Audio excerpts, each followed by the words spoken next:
Welcome to all of you. Today we are going to discuss about aromaticity or aromatic compound. तो यहाँ पे हम लोग देख सकते हैं कि जो एरोमेटिक कंपाउंड है, जैसे अनसेचुरेटेड जो हमारे कंपाउंड है, यहाँ पे CH2 double bond CH single bond CH double bond CH single bond CH double bond CH2। तो ये हाईली अनसेचुरेटेड कंपाउंड है। ये आपका अनसेचुरेटेड कंपाउंड है। और जैसे इसका रिएक्शन जैसे ब्रोमीन के साथ Br2 के साथ ये रिएक्ट होगा तो यहाँ से डबल बॉन्ड क्या होगा, ब्रेक होगा, और जो ब्रोमीन हमारा है ये एडिशन रिएक्शन देगा, क्योंकि जो अनसेचुरेटेड हमारे हाइड्रोकार्बन होते हैं वो एडिशन रिएक्शन देते हैं। और यहाँ से जो CH2 सिंगल बॉन्ड CH और जो ब्रोमीन है Br ये आपका ऐड हो जाएगा, तो और ये एडिशन रिएक्शन देगा CH double bond CH single bond CH double bond CH2। तो ये एडिशन रिएक्शन दे रहा है। सेकेंड में जैसे हम बेंजीन लेंगे, नेक्स्ट जो एग्जांपल्स हमारा है, तो नेक्स्ट एग्जांपल बेंजीन रिंग का। तो बेंजीन का जो एरोमेटिक कंपाउंड है, आई थिंक ये सबको पता है कि बेंजीन हमारा क्या है, एरोमेटिक कंपाउंड होता है। तो ये भी हमारा क्या है, साइक्लिक है, और इसमें 6 मेंबर जो कार्बन एटम है वो अटैच है, 6 मेंबर कार्बन एटम। लेकिन अगर बेंजीन का हम रिएक्शन कराएंगे Br2 के साथ, तो ये अपना एक हाइड्रोजन एटम रिप्लेस करेगा, और हाइड्रोजन एटम रिप्लेस करके वहां पे ब्रोमीन हमारा क्या होगा, ऐड हो जाएगा। यानी कि ये हमारा एडिशन रिएक्शन नहीं देगा, ये हमें क्या देगा, सब्स्टिट्यूशन रिएक्शन देगा। और एक हाइड्रोजन को रिप्लेस करके, जैसा कि बेंजीन में यहाँ पे जो हम हाइड्रोजन एटम दिखा सकते हैं, तो एक हाइड्रोजन एटम को जो ब्रोमीन होगा वो रिप्लेस करके और यहाँ पे ब्रोमो बेंजीन बनाएगा। तो ये हमारा क्या है, एडिशन रिएक्शन, ये हमारा सब्स्टिट्यूशन रिएक्शन है। इसको हम सब्स्टिट्यूशन रिएक्शन कहेंगे, क्योंकि यहाँ पे ब्रोमीन सब्स्टिट्यूट है, लेकिन ये हमारा क्या है, ये हमारा जो है ये एडिशन रिएक्शन है। तो यहाँ पे अब जो है इसको हम एक्सप्लेन करेंगे। एरोमेटिक जो कंपाउंड होते हैं स्पेशली, वो कभी भी हमारे एडिशन रिएक्शन नहीं देते हैं, वे हमेशा क्या है, सब्स्टिट्यूशन रिएक्शन देते हैं। तो इस तरह से इसको हम डिफाइन एक्सप्लेन करेंगे। दो कंपाउंड जो हाईली अनसेचुरेटेड कंपाउंड होते हैं वे हमारा सब्स्टिट्यूशन रिएक्शन देते हैं। जो सब्स्टिट्यूशन रिएक्शन देते हैं वो क्या है, एरोमेटिक कंपाउंड होते हैं। अब इसके बाद जो कंडीशन फॉर एरोमेटिक यानी एरोमेटिक कंपाउंड के जो कंडीशन है,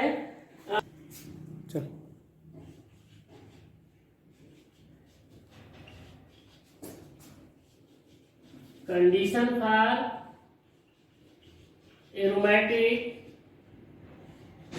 एरोमेटिसिटी।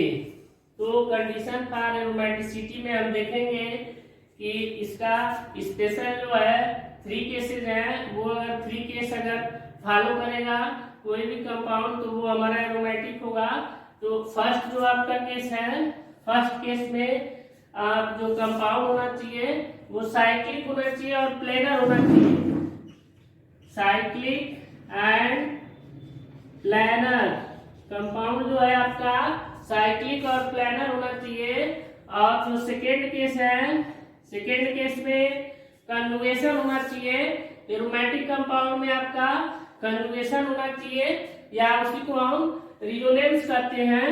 तो ये आपका कंजुगेशन है, conjugation or conjugation or resonance, conjugation or resonance.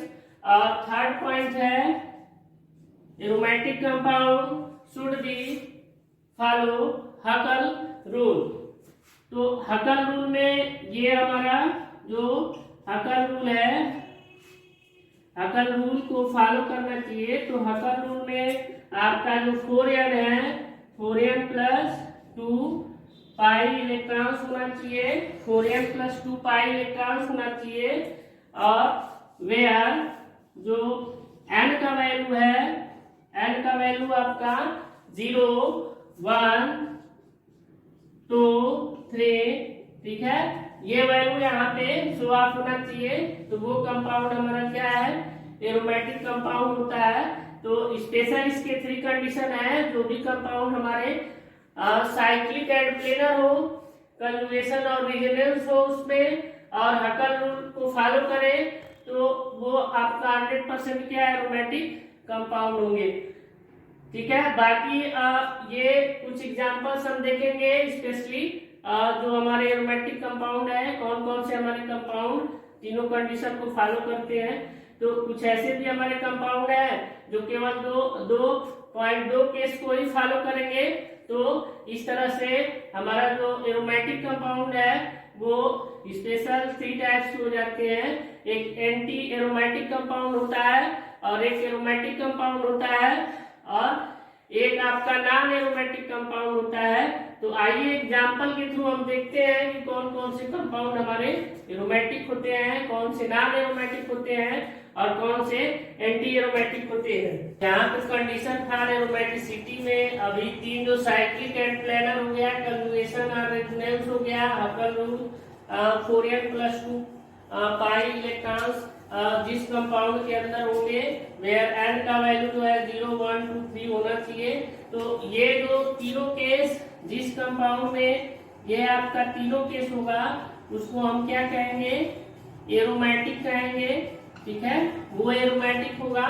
और जिस कंपाउंड में फर्स्ट और सेकेंड केस फॉलो करे, और जो थर्ड आपका केस है हकल रूल, ठीक है, हकल रूल को फॉलो ना करे, केवल फर्स्ट और सेकेंड केस को फॉलो करे, वो आपका एंटी एरोमेटिक कंपाउंड होगा।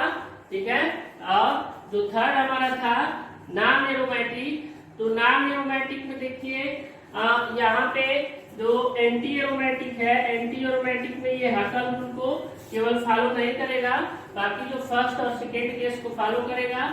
और जो आपका नॉन एरोमेटिक जो कंपाउंड है उसमें जैसे वो या तो फर्स्ट केस को या तो सेकेंड केस को, फर्स्ट या सेकेंड दोनों में से किसी केस को अगर फॉलो नहीं करता है तो वो आपका नॉन एरोमेटिक होगा। तो इसमें जो है फर्स्ट और सेकेंड केस, जो फर्स्ट केस है आपका, फर्स्ट एंड सेकेंड केस को जो नॉट फॉलो, ठीक है, फर्स्ट केस और सेकेंड केस नॉट फॉलो,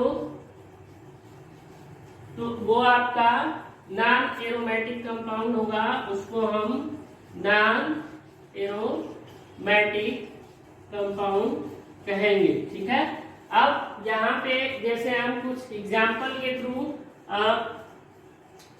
कौन कौन से हमारे कंपाउंड एरोमेटिक है, कौन से नॉन एरोमेटिक है, और कौन से कंपाउंड हमारे एंटी एरोमेटिक है, तो इस तरह एग्जाम्पल के थ्रू हम एक्सप्लेन करेंगे कि साइक्लिक और प्लेनर और कंजुगेशन है और रेजोनेंस है। तो कंजुगेशन या जो रेजोनेंस है, इसमें जो हमारे डबल बॉन्ड होते हैं वो अल्टरनेट होने चाहिए, या जो हमारे केटायन होते हैं या एनायन होते हैं वो भी हमारा अगर एरोमेटिक कंपाउंड में क्या अल्टरनेट वो है, ठीक है, तो वो क्या है, कंजुगेशन करेगा। यानी कि जो पाई बॉन्ड का डीलोकलाइजेशन होता है वही हमारा क्या है, रेजोनेंस या कंजुगेशन होता है। तो इस तरह से अब हम एग्जाम्पल के थ्रू इसको एक्सप्लेन करेंगे।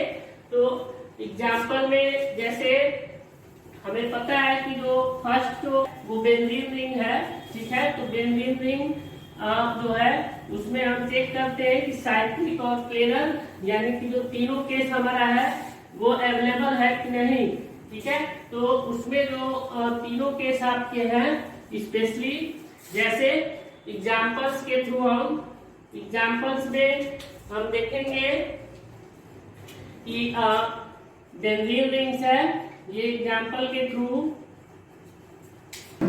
एग्जाम्पल्स हम देखेंगे एरोमेटिक कंपाउंड के कुछ जो एग्जाम्पल्स हैं एग्जाम्पल्स में हम देखेंगे तो फर्स्ट एग्जाम्पल्स हमारा है, जैसे हमने क्या है बेंजीन लिया, बेंजीन आई थिंक ये आपका तीनों जो केस है एरोमेटिक जो कंडीशन था, एरोमेटिक जो हम लोग स्पेशल 3 केसेस थे। तो फर्स्ट केस जो था वो साइक्लिक था, ठीक है, फर्स्ट केस साइक्लिक और क्या था हमारा प्लानर था। तो साइक्लिक और प्लानर आप देख सकते हैं कि ये आपका साइक्लिक है और प्लानर का मतलब होता है sp2 हाइब्रिडाइजेशन, जो sp2 हाइब्रिडाइजेशन। तो ईच कार्बन जो एटम्स है आपका, सभी कार्बन एटम्स जितने भी कार्बन एटम्स है सभी हमारे sp2 हाइब्रिडाइजेशन शो करेंगे। तो यहाँ पे जो भी हमारा कंपाउंड sp2 हाइब्रिडाइजेशन शो करेगा ईच कार्बन एटम, ठीक है, बेंजीन रिंग में, तो इसको हम प्लानर कहेंगे, ठीक है। तो फर्स्ट केस ये फॉलो कर रहा है और जो सेकेंड केस था, सेकेंड केस में ये था कि जो कंजुगेशन या रिजोनेंस है वो देता है। तो जो डबल बॉन्ड आपका है ये डबल बॉन्ड अपना पोजीशन चेंज करता है, ठीक है, डबल बॉन्ड अपना पोजीशन चेंज करेंगे और इस तरह से ये हमारे double bond single bond double bond single bond. तो जब अल्टरनेट आते हैं डबल बॉन्ड आपके कंपाउंड के अंदर, तो वो कंपाउंड आपका बिल्कुल क्या होता है कंजुगेशन शो करता है, यानी कि उसमें जो है रिजोनेंस होता है। तो ये सेकेंड केस को भी फॉलो कर रहा है, यानी कि कंजुगेशन या जो रिजोनेंस है ये हमारा कंपाउंड देगा। और थर्ड जो हमारा था, ठीक है, थर्ड जो केस था वो हकल रूल था। तो हकल रूल में हम देख सकते हैं, हकल रूल में हमारा जो 4n+2 पाई इलेक्ट्रॉन्स होंगे, ये हमारे टोटल यहाँ पे n का वैल्यू फाइंड करेंगे। तो कंपाउंड के अंदर 3 हमारे डबल बॉन्ड है, तो एक डबल बॉन्ड के पास स्पेशल जो 2 इलेक्ट्रॉन और जो तीनों हमारे डबल बॉन्ड है 2, 2, 4 एंड 2, 6, तो टोटल इनके पास 6 पाई इलेक्ट्रॉन्स, ठीक है, होंगे। तो इसको आप सॉल्व करेंगे तो 4n+2 = 6 and 4n = 6 - 2, so 4n = 4, so n = 4/4, so that is 1, so we get the value of n = 1. So this compound also follow the first, second and third, all 3 cases follow that compound, so it is a aromatic compound. इस तरह से ये हमारा compound aromatic है, क्योंकि जब n का value, हकल rule जो है, हकल रूल यही हमारा कहता है कि जब n का वैल्यू 0 हो, 1 हो, 2 हो, कोई भी इंटीजर नंबर होना चाहिए, तो वो हकल रूल को फॉलो करेगा, या उसको हम क्या है इट इज कॉल्ड हकल रूल उसको कहते हैं। तो यहाँ पे हम देख सकते हैं कि n का वैल्यू एक हमारा इंटीजर नंबर है 1 है, ठीक है, और हकल रूल नहीं फॉलो करेगा जब n का वैल्यू हमारा कोई फ्रैक्शन में आ गया, n का वैल्यू बाय कैलकुलेटिंग जब हम फ्रैक्शन में लाएंगे तो वो हमारा एरोमेटिक कंपाउंड नहीं होगा। तो अभी फिलहाल हम लोग एरोमेटिक कंपाउंड पे डिस्कस कर रहे हैं। तो सेकेंड आपका जो सेकेंड एग्जांपल है, सेकेंड एग्जांपल में आप यहाँ पे जो बेंजीन रिंग्स है, यहाँ पे एक बेंजीन रिंग को और यहाँ पे अटैच कर देंगे, तो ये आपका जो बेंजीन रिंग्स है ये आपका नेप्थलीन हो जाएगा। तो नेप्थलीन में यहाँ पे ये डबल जो बेंजीन रिंग को हमने अटैच किया, तो ये आपका नेप्थलीन है। नेप्थलीन में स्पेशली यहाँ पे आप देख सकते हैं कि जो फर्स्ट केस आपका है, ये जो कंपाउंड है वो आपका क्या है साइक्लिक और प्लेनर है, क्योंकि जो भी कार्बन एटम है वो sp2 हाइब्रिडाइजेशन शो कर रहा है और साइक्लिक भी है। तो first case should be follow, first case को ये, ठीक है, साइक्लिक एंड प्लेनर। और जो सेकेंड केस आपका है, क्योंकि जो डबल बॉन्डेड है ये आपका अल्टरनेट है, तो डबल बॉन्ड अल्टरनेट है, क्योंकि आप देख सकते हैं रिंग में double bond single bond double bond single bond, तो जब डबल बॉन्ड अल्टरनेट होता है कंपाउंड में और वो कंपाउंड साइक्लिक भी होना चाहिए, ठीक है, तो वो आपका रिजोनेटिंग यानी कि जो रिजोनेंस क्या होगा उसमें डेवलप होगा। तो इस तरह से फर्स्ट और सेकेंड केस को यहाँ पे फॉलो कर रहा है। और थर्ड केस जो आपका हकल रूल, तो हकल रूल ने ये बोला कि जो n का वैल्यू है वो हम कैलकुलेट करेंगे। तो यहाँ पे जो है according to Huckel rule 4n + 2 pi equal to total इसमें पाई इलेक्ट्रॉन जो हमारे हैं वो डबल बॉन्ड हमको क्या है, ठीक है, डबल बॉन्ड्स मिलते हैं। तो टोटल जो नंबर ऑफ डबल बॉन्ड है इसमें 1 2 3 4 5 डबल बॉन्ड है। तो 5 × 10 कर लेंगे तो इसके पास आपका जो है 10 पाई इलेक्ट्रॉन हो जाएगा। और n का वैल्यू कैलकुलेट करेंगे तो 4n + 2 = 10 हो जाएगा, यानी कि 4n = 10 - 2 यानी कि 8। तो n का वैल्यू जो है 8/4। तो we get the value of n = 2। तो इस तरह ये भी हमारा क्या है, इंटीजर है। इसी तरह से नेफ्थलीन के बाद एंथ्रासीन लेंगे, यानी कि 3 बेंजीन रिंग को अटैच करेंगे। तो 3 बेंजीन रिंग को अटैच करेंगे तो वो भी आपका तीनों केस फॉलो करेगा, ठीक है, वो साइक्लिक भी होगा, प्लानर भी होगा, ठीक है। और जो सेकेंड केस उसमें रिजोनेंस भी होगा, कंजुगेशन और रिजोनेंस। और थर्ड जो हकल रूल है इंटीजर नंबर हमें मिलेगा। तो इस तरह देख सकते हैं यहाँ पे n का वैल्यू 2 एक इंटीजर नंबर है, नॉट ए फ्रैक्शन। तो यहाँ पे नेफ्थलीन भी आपका क्या है, एक एरोमेटिक कंपाउंड है, ठीक है। अब कुछ एग्जांपल हम लोग नॉन एरोमेटिक और एंटी एरोमेटिक के बारे में डिस्कस करेंगे। अब इसके बाद नेक्स्ट जो हम लोगों का एग्जांपल है नॉन एरोमेटिक कंपाउंड का, जो स्पेशली जो एग्जांपल है वो हम लेंगे। तो वो आपका साइक्लोप्रोपीन है। साइक्लोप्रोपीन जो हमारा है वो एग्जांपल्स आपका होगा साइक्लोप्रोपीन। तो साइक्लोप्रोपीन ये आपका क्या है, साइक्लोप्रोपीन कंपाउंड है, साइक्लोप्रोपीन। तो यहाँ पे हम देख सकते हैं कि साइक्लोप्रोपीन में ये तो sp2 हाइब्रिडाइजेशन है, यहाँ भी sp2 है, लेकिन यहाँ पे जो हाइब्रिडाइजेशन है वो sp3 हाइब्रिडाइजेशन है। तो ये आपका साइक्लिक तो है, ये साइक्लिक कंपाउंड तो है लेकिन ये जो है प्लानर नहीं है, ये आपका जो है नॉट प्लानर। तो यहाँ पे ये आपका एरोमेटिक कंपाउंड नहीं होगा। तो जब फर्स्ट या सेकेंड में से कोई केस फॉलो नहीं होता है तो वो आपका कंपाउंड जो है नॉन एरोमेटिक कंपाउंड नहीं होगा, नॉन एरोमेटिक कंपाउंड। और इसके बाद जो नेक्स्ट एग्जांपल्स हमारा होगा, नेक्स्ट एग्जांपल्स में जैसे हम सेकेंड एग्जांपल्स ले लेंगे यहाँ पे साइक्लोप्रोपिनाइल। तो साइक्लोप्रोपिनाइल एनायन, ठीक है, साइक्लोप्रोपिनाइल एनायन एग्जांपल्स में यहाँ पे जो माइनस चार्जेज है, माइनस चार्ज के पास हमारे एक लोन पेयर होते हैं। तो यहाँ पे जो लोन पेयर हमारा है, लोन पेयर भी हमारा क्या है, जो हाइब्रिडाइजेशन है यहाँ पे sp2 शो करता है। तो ये हमारा साइक्लिक भी है।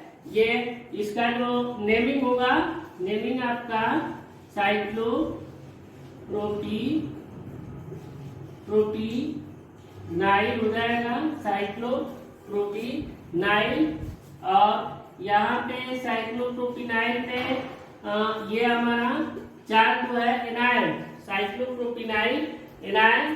तो यहाँ पे स्पेशली हम देखेंगे कि ये हमारा क्या है, जो फर्स्ट केस है साइक्लिक का, cyclic and planar, cyclic and planar, इसको ये क्या है फॉलो कर रहा है।